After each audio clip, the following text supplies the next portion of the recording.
She faked a pregnancy to trap me. Then I found the ultrasound was from Google. I met Emily on a Tuesday. I remember the day because my friend had just bailed on dinner plans, and I ended up grabbing a burger alone at this little retro diner downtown.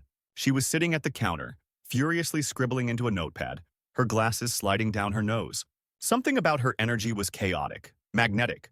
When the waitress accidentally spilled a glass of water next to her, she laughed, really laughed, and made a joke about it being just the universe trying to cool her off. We started talking. By the time I finished my fries, she'd told me about her 2 failed startups, her obsession with obscure horror films, and her completely irrational fear of elevators. I liked her instantly. She was alive in a way that made everyone else seem muted. We started dating the next week. It was fast, intense, the kind of connection where you blink and suddenly you're texting all day, sleeping over most nights, and spending weekends wrapped around each other on the couch watching trashy reality shows you'd never admit to liking. My friends were skeptical. "She's a bit much," my best friend Nate had said over beers one night. "Like emotionally heavy. You sure this isn't just rebound adrenaline?" Maybe he had a point. My last relationship had ended 6 months earlier. Clean break, no drama. But I still felt like I was rebuilding. Emily felt like jet fuel during a cold restart, but she was warm, passionate. She remembered the name of my childhood dog and bought me a signed first edition of a book I'd only mentioned once. She cried watching sad commercials, got defensive if someone cut me off in traffic, and made me feel for the first time in a long time like someone truly saw me. The first time she brought up the idea of kids, it was late. We were watching a documentary about adoption. "You'd make a good dad," she said, curled into my side. I laughed, half flattered, half wary. "We've been dating, what, 6 weeks?" "I know," she smiled. "But I can see it. You're kind. You'd show up." It didn't feel like pressure. Not then. Just a compliment, wrapped in daydreams. But looking back, that moment was a gear shift. A week later, she left a toothbrush at my place. Then a drawer of clothes. Then somehow she was living with me. Not officially, but she was there every night, filling my fridge with weird organic yogurt and hanging crystals near the windows. I didn't hate it, but there were red flags. Subtle ones. The way she'd go from ecstatic to devastated in minutes. The way she reacted to the idea of boundaries like they were insults. She once found a text from a female coworker, just about a project, and accused me of emotionally. That fight lasted 2 days. I chalked it up to insecurity. She said her ex had cheated on her. I wanted to be patient. Then she was late. Like, period late. I remember her pacing the living room, holding a cheap drugstore test in her hands, whispering, "Oh my God," over and over. When the second line appeared, she stared at me, eyes wide with panic and wonder. "I didn't think I could get pregnant," she said. "Almost a miracle." I sat down. The world tilted sideways. I wasn't ready. We weren't ready. But I told her we'd figure it out. That I wasn't going anywhere. That if this was real, I'd step up. She cried again. Happy tears this time. And wrapped her arms around me. The next day, she showed me a blurry ultrasound picture on her phone. She said a friend who worked at a clinic had snuck her in for an early scan. "That fast?" I asked, eyebrows raised. "She owed me a favor," Emily said. "And I wanted proof. For both of us." It looked like static. Black and white mush. I wasn't exactly an expert in embryonic development, but I felt a strange lump in my throat. That night, she talked about baby names. 2 weeks in, she ordered maternity vitamins, showed me Pinterest boards of nursery ideas, said she didn't want to go to a doctor yet because she didn't trust Western medicine, wanted to wait until at least 12 weeks, she said, to be safe. Something about ancient herbal practices and trauma-informed birthing. I didn't argue, but part of me started twitching. I noticed little things. Her eating habits didn't change. No morning sickness. No bloating. No fatigue. I Googled symptoms and kept trying to reassure myself. Not everyone has them. Every pregnancy is different. She refused to let me come to any appointments, said they were just checkups, and that she got anxious with people hovering. Once, when I pressed, she burst into tears and said I was already treating her like a liar. I backed off. I told myself she was overwhelmed, that I needed to trust her. But the ultrasound gnawed at me. I'd shown it to my sister one afternoon. Half proud, half nervous. She looked at it, squinted, and said, "Weird. This looks familiar how?" I swear I saw this exact image in a baby book, or online. Like this new stock photo of ultrasounds. It sat with me like a stone in my stomach. Later that night, after Emily had fallen asleep on the couch, I quietly pulled out my laptop and ran a reverse image search on the ultrasound. There it was. Google. Page 1. A sample image from a parenting website. The exact same picture, down to the shape of the blur and the little timestamp in the corner. I stared at the screen for a full minute, my mouth dry. My heart was pounding. My brain trying to tell me it was a mistake, a coincidence, that maybe the clinic used a template to illustrate something, that maybe the wrong file. But deep down, I knew. Something was very, very wrong. I didn't sleep that night. I lay there next to her, watching the ceiling, feeling this strange mixture of nausea and disbelief curdling in my chest. I kept glancing at her face in the dim glow of the TV we'd forgotten to turn off. She looked peaceful, innocent even. But the ultrasound image burned in my mind like a brand. The next morning, I acted normal, made coffee, kissed her on the forehead, asked if she wanted avocado toast or oatmeal like it was just another Tuesday. She smiled, said oatmeal, and made a joke about craving cinnamon. I laughed. My insides felt like glass. I texted Nate on my way to work. "You free tonight? Need to talk. Big." He responded in seconds. Beer and fire pit. 7 p.m. At lunch, I sat alone in my car and stared at the ultrasound again. The image on her phone was identical to the one I'd found online. Same timestamp. Same everything. I tried to tell myself again that there could be an explanation, but I already knew I was just afraid of what I'd find if I pushed. That evening, I told Nate everything. From the weird rush of our relationship, to the emotional outbursts, to the pregnancy, the ultrasound, the Google match. He didn't say anything for a long time. Then he exhaled slowly and said, "Man, I hate this, not just a red flag. That's a full marching band." We sat by the fire, drinking in silence for a while. Then he looked me in the eye. "You need to protect yourself, financially, emotionally. Whatever this is, it's not stable." I knew he was right. But leaving someone who's crying in your arms one night and showing you baby names the next isn't as easy as flipping a switch. I needed more than a suspicion. I needed to be sure. So I started documenting. Every time she said something about her appointments, I wrote it down. I saved every text, every email, every timestamp. I took a screenshot of the ultrasound from her phone. I saved the stock image from Google. I even recorded a conversation one night when she mentioned how she felt the baby kick 7 weeks in, which isn't even biologically possible. And still, part of me hoped I was wrong, that it was a mix-up, or that she was trying to tell me something but didn't know how, that maybe she was sick in a way that wasn't visible, that it was trauma or delusion, anything but malice. But then, she brought up the idea of quitting my job. "I just think," she said one night, curled in my hoodie, "that you should take a step back. Focus on home, on preparing for the baby. You're stressed. Maybe this is the universe telling you to slow down." She wasn't working, hadn't been since we met. She'd told me she was between passions, and I didn't press. But now she wanted me to walk away from my income, from stability, from the only thing keeping us afloat. And she said it with this calm, dreamy smile, like she truly believed the world would catch us if we fell. That was the moment I snapped awake, not outwardly. I nodded, changed the subject, kissed her goodnight. But inside, I locked the door. The next day, I called my HR rep at work, quietly started reviewing my finances, separated my bank account, changed my passwords, moved my important documents to Nate's place, just in case. I started asking more questions gently. I told her I'd been thinking it might be special for us to go to a doctor together, that I wanted to hear the heartbeat, maybe even record it. She panicked, said she'd just had an appointment, that everything was fine. Doctor said stress could harm the baby, and she didn't want any more interference. She said my doubt was hurting her, hurting them. Then she locked herself in the bathroom and cried for an hour. I sat outside the door, forehead against the wood, listening to her sob, thinking, what if I'm the bad guy? What if she's telling the truth and I'm gaslighting her into a breakdown? But that night, something shifted. She was asleep again, her phone face down beside her. I shouldn't have done it, but I picked it up. My hands were shaking. She didn't have a password on it, never did. I searched ultrasound in her gallery. It was the only one. No previous images, no progression, no appointment photos. Just the one I'd already seen, the one from Google. Then I browser history, and there it was. Fake a positive pregnancy test.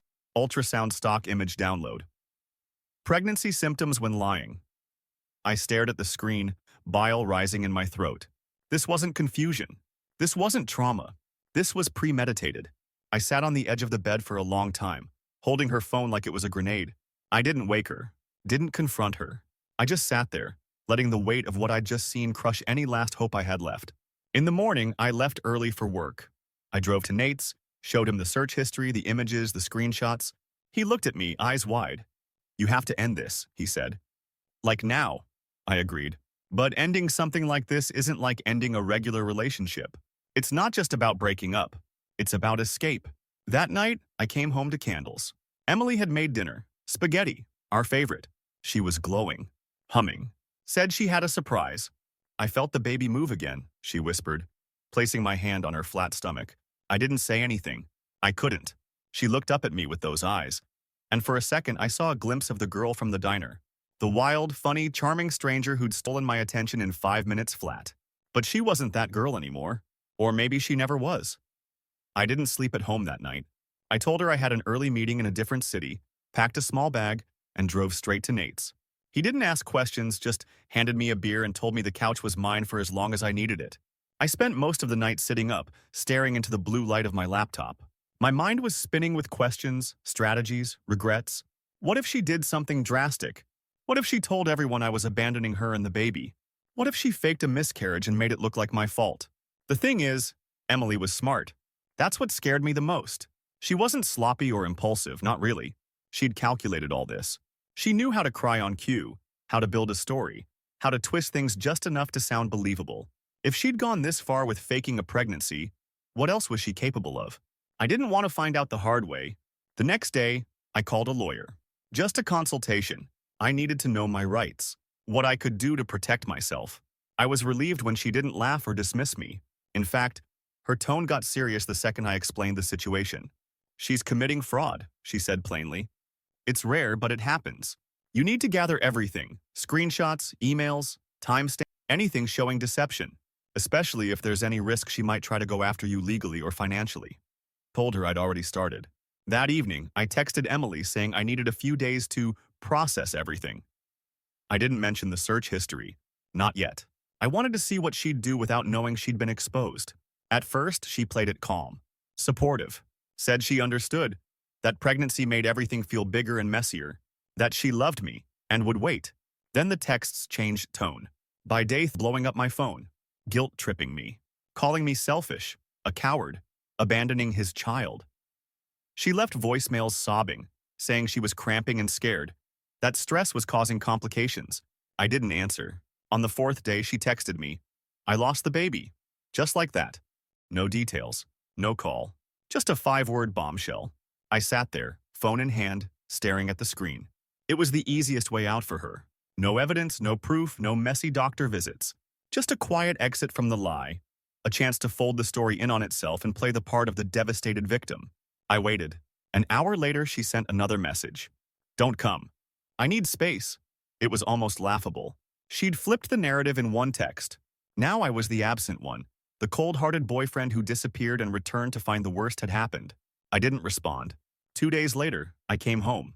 The apartment was silent. She was gone. No note, no clothes, no plants, not even the crystals in the windows.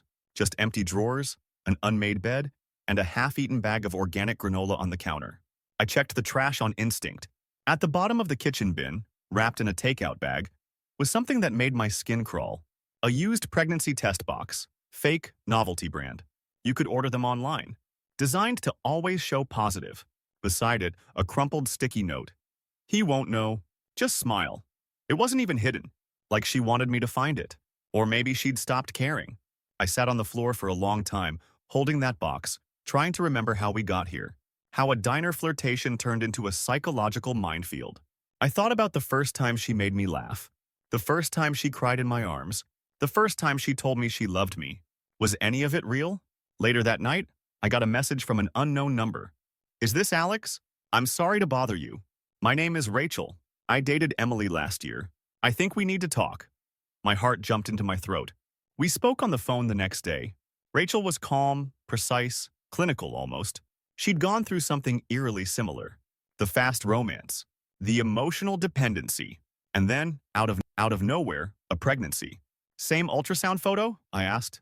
"Exactly the same," she said. Rachel told me Emily had faked the pregnancy for months. Even went so far as to tell her she'd had a miscarriage after a fall. When Rachel started asking too many questions, Emily ghosted her, blocked her on everything, moved cities. She does this, Rachel said. You're not the first. You won't be the last. I thanked her. We hung up. I felt sick.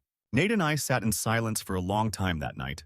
What are you gonna do? He finally asked. I didn't know. Part of me wanted to post the ultrasound, the screenshots, the texts, all of it. Warn others. Burn the lie to the ground. But another part of me just wanted peace. To move on. To close the book. Instead, I printed everything. I put it in a folder and gave it to my lawyer. Just in case, I said. She nodded. Said she'd keep it on file. I changed the locks. Deleted our old photos. Blocked her number. And I waited. Waited for the fallout. For her next move. For some final twist. But none came. For the first time in months, there was silence. No drama. No tears. Just quiet. And for a while, that was the loudest thing of all. I started to breathe again. Not all at once. It came in small waves. The kind you don't notice until the anxiety in your chest finally begins to unclench. No more late-night crying fits from the other room. No more second-guessing every word. No more pretending not to see the cracks in a fantasy someone else had built around you. But just when I thought it was over, I got a call. From her mother. I hadn't saved the number, but the name popped up on my screen because Emily had once borrowed my phone and texted her. I hesitated before answering. Part of me wanted to ignore it, let it ring into the void. But something in me needed to know. I picked up. Alex? She didn't sound angry. In fact, she sounded tired. Sad even. She told us everything, she said. About the baby. About the miscarriage. About you leaving. Of course she had. But I didn't interrupt. I waited. Her mom went quiet for a moment. Then she said, almost softly, but something doesn't add up. And I think you know what I mean. That stopped me cold. She wasn't calling to accuse me. She was asking. So I told her the truth. Every last bit. The ultrasound from Google. The fake pregnancy test kit. The web search history. The voicemail messages. The trash bag with the sticky note. I even told her about Rachel, the ex who reached out. I expected her, or at least defend her daughter. But instead, there was silence. And then, a sigh. Long. Wounded. She's done this before, she said finally. I didn't know what to say. We covered it up, she added. We thought it was just a cry for help. A one-time thing. But it's like she lives in these stories. And when they start to crumble, she runs. I sat down on the front steps of Nate's place, the phone cold in my hand. She needs help, I said quietly. She refuses, her mom replied. Every therapist, every family intervention. She says we're the ones trying to control her. That we're jealous of her happiness. Then she asked something that caught me off guard. Would you meet with us? I didn't want to. I was finally reclaiming my life, piece by broken piece. But something inside me whispered that this wasn't just about closure. This was about truth. About making it real. Because lies thrive in shadows and I was tired of the dark. So I agreed. We met at a small coffee shop on the edge of town. Neutral ground. Emily was already there. She looked different. Tired. Like someone had drained the color from her. No makeup. No jewelry. Her hair pulled back in a messy bun. She didn't stand when I walked in. Her parents sat across from her. Her father was stone-faced. Her mother's hands trembled around her mug. I sat down. No one spoke for a long time. Then Emily looked up at me, eyes hollow. I didn't mean to hurt you. I didn't reply. I just wanted you to... Her mother let out a quiet sob, covered. Her father didn't blink. Emily stared at her lap. Thought, if you had a reason... It was like watching a child try to explain why they bris. Part confusion, part need, part defiance. I told her calmly that what she did wasn't love.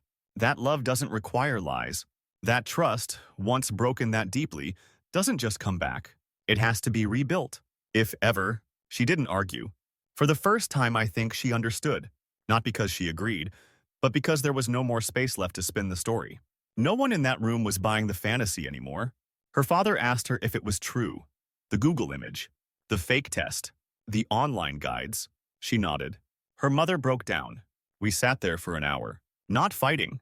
Just unraveling. Years of patterns. Years of denial. Her parents apologized. For what that was worth. I told them they didn't owe me anything. That Emily's choices were her own. Before I left, Emily looked at me one last time. I'm sorry. I really am. I believed she meant it in that moment. But meaning it and living it are two different things. I walked out of that coffee shop feeling lighter than I had in months. Like I'd finally put something down that had been breaking my back without me realizing it. I never saw her again. I thought that was the end. I thought walking out of that cafe would be the final scene. The credits rolling on a long, bizarre chapter of my life. But life doesn't always give you clean breaks. Sometimes it gives you epilogues you didn't ask for. 2 weeks passed in silence. I didn't hear from Emily. Her number was still blocked. I deleted every photo we ever took together.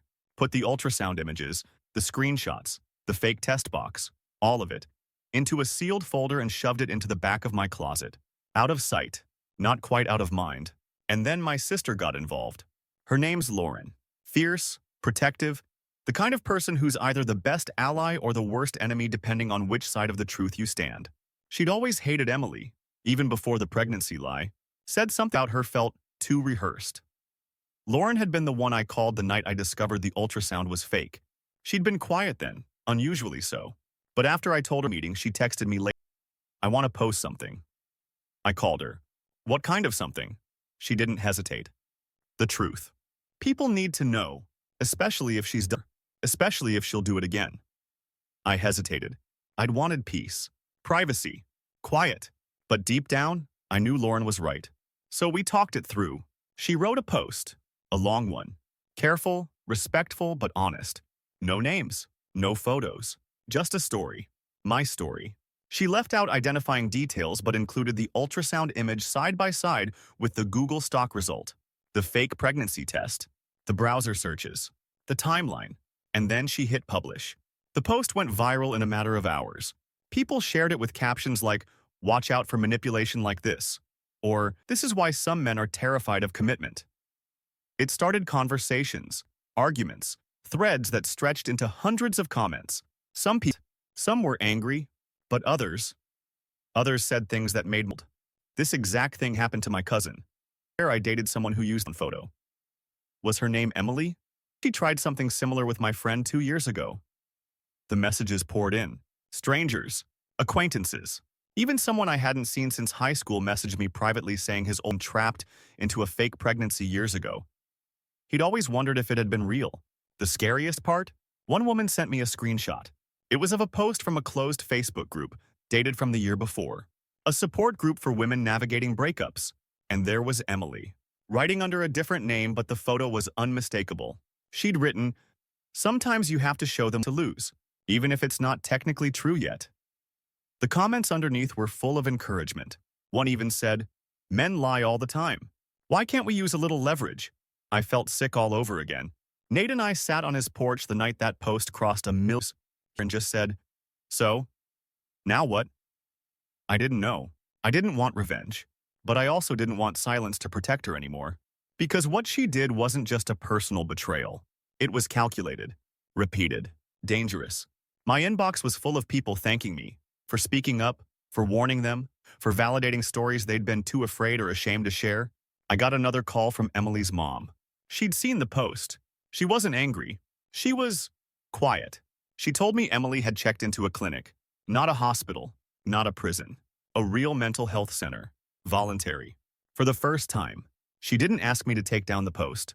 She didn't ask for forgiveness. She just said, maybe this time she'll finally stop running. I thanked her, wished her well. That was the last time we spoke. One night a few weeks later, I got a message from someone I didn't recognize. It was short. She tried it with me too, but your story stopped it before it could go too far. Thank you. That was it. But that message meant more than anything else. Because sometimes you tell the truth not for closure, not even for justice, but to build a wall someone else can see before they walk straight into it blind. That post is still up. Lauren updates it now and then when new messages come in. A warning, a breadcrumb trail, a record. As for me, I moved cities, got a new job, a smaller apartment. No crystals in the windows this time. I still flinch a little when someone mentions kids too soon. I still double-check when someone shows me an ultrasound photo. I don't think that part will ever fully go away. But I sleep again. I laugh again. And slowly, very slowly, I'm learning to trust again. It's been a year. Sometimes it still feels like it happened last week. Other times, like it was someone else's life entirely. I guess that's the thing about trauma. You carry it long after the people involved are gone. People still ask me if I ever heard from her again. I didn't. No emails. No late-night texts. No sudden knock on the door. It was like once her story collapsed, she folded with it. Quietly. Without ceremony. But I kept expecting something. For a long time. Every time I got a call from an unknown number, my stomach tightened. Every time I saw someone with her haircut in public, I instinctively turned away. Not because I was scared of her, but because I was scared of what she represented. Deception, wrapped in tenderness. Control, disguised as vulnerability. I started therapy not long after the whole thing went public. I needed someone to help me untangle the part of me that had stayed even when I knew something was wrong. The part of me that second-guessed my instincts. The part that confused loyalty with responsibility. My therapist asked me something in our third session that stuck with me. She said, "Do you think you loved her?" I didn't answer right away. Because I think I did, at least a version of her. The version she showed me. The version who laughed too loudly and cried at animal rescue commercials and whispered my name like a prayer when she was half asleep. But that version wasn't real. She was a character built out of desperation and fear. A mask stitched together with moments that felt true but weren't rooted in truth. So I didn't love her. I loved who I thought she was. That distinction has changed the way I see everything. People ask me if I'm dating again. I am. Cautiously. I move slower now. I pay attention to the pauses, not just the words. I look for patterns, not just promises. And I trust my gut, even when it whispers things I don't want to hear. The woman I'm seeing now knows the whole story. I told her early, not to scare her off, but because I didn't want to build something on silence. She didn't flinch. She just took my hand and said, "You deserved better." I'm not sure I believed her then, but I'm starting to now. I still get messages about that post.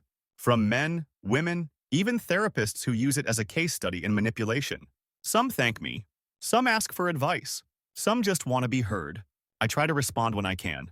But mostly, I just let the story live on its own. It's not mine anymore. It belongs to every person who ever doubted themselves because someone else made them feel crazy. To everyone who mistook chaos for passion. To everyone who wanted so badly to be loved, they ignored the warning signs. Sometimes I look back at that diner where we met. I haven't been inside since. But I've walked past it, peeked through the windows. It's still the same. Same red leather stools. Same flickering neon sign. Same jukebox in the corner. Time didn't stop there. It just kept going. The way it always does. A part of me still aches when I think about how easily I fell for her. But a bigger part is proud I eventually stood up. Because the hardest thing I've ever done wasn't leaving her. It was believing myself when everything in me wanted the lie to be true. So if you're reading this and something feels off, trust that feeling. Even if it's quiet. Even if it's inconvenient. Even if they tell you it's just anxiety, or you're being paranoid, or it's all in your head. Listen anyway. Because love never demands blindness. And the truth, no matter how ugly, is never as destructive as the lies we're too afraid to confront.